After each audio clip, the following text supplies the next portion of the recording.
talking about? We did our best. We really kind of scraped the barrel for some victory laps of what we It's tough.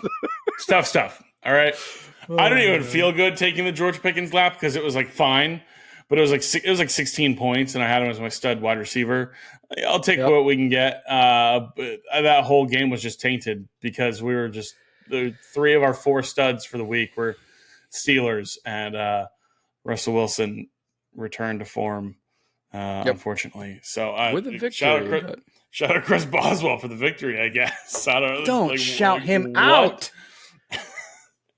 Anyway, what I will victory lap is Jerry Jeudy.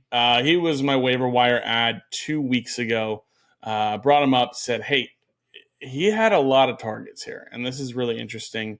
And over his 2 games, he's had like 20 targets with Jameis. They're going into the bye week, so you'll probably be able to get him, but grab him and play him because I grab him and at least hold him because he is going to be a guy that it looks like this volume is going to be pretty intense for this passing offense, which I was going to save this for Thursday Night Football to talk about Jameis Winston, but I'm just going to talk about it right now.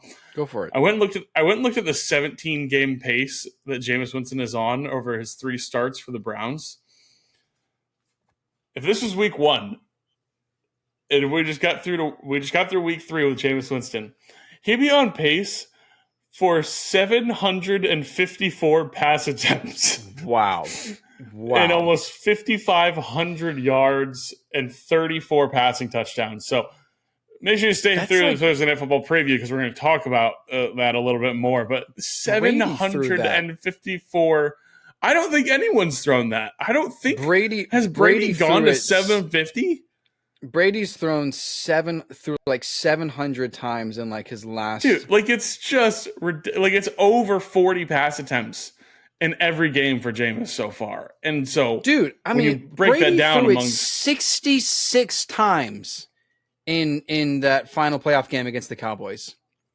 He threw it 66 times. So, I mean, speaking of former Buccaneers quarterbacks. Anyway, this guy's slinging. So Jerry Jeudy. Jerry Jeudy. There's a lot of passing volume to go around there. So I'll victory lap that one because we pointed that out a few weeks early. Hopefully you have him because he's been really solid, and we'll talk about him more a little bit later. So that's it. Nice. I'll take what I can get. Nice work. I know we have to try to help our viewers know like we get some things right. We're not perfect, clearly, but Evan Engram was in fact a dud.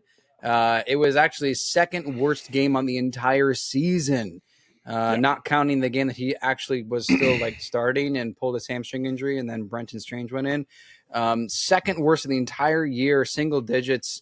This was a bad game, and that's what it looks like with Mac Jones. So, sure, maybe keep him if Trevor Lawrence is healthy after the bye week. I don't know. But keep looking out for tight ends. We have some tight ends we're going to talk about coming up in our Fluker for Real segment. So absolutely. Maybe that's your replacement.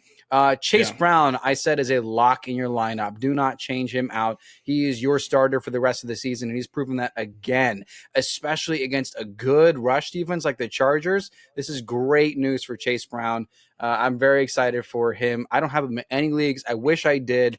He's going to be great. And then last but not least, I threw out Nick Westbrook-Ikhine as a waiver wire ad a week or 2 ago, and he is also in our Fluker for Real segment. Very interesting stat line, but hey, there he is.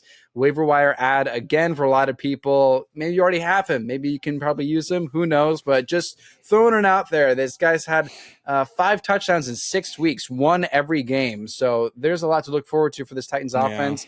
Possibly. Anyway, that's that. As a Calvin Ridley owner, I'm a little pissed. But Ridley just kind of disappeared again. No well, he did, but he didn't because he had a 51-yard touchdown called back on some these bullshit illegal formation penalties are pissing me off.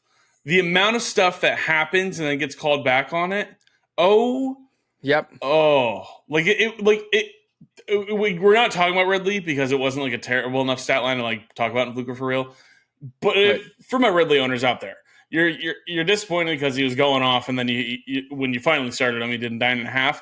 Y'all, it was gonna be another 20-point game. He had a 51-yard touchdown where he was wide open, and it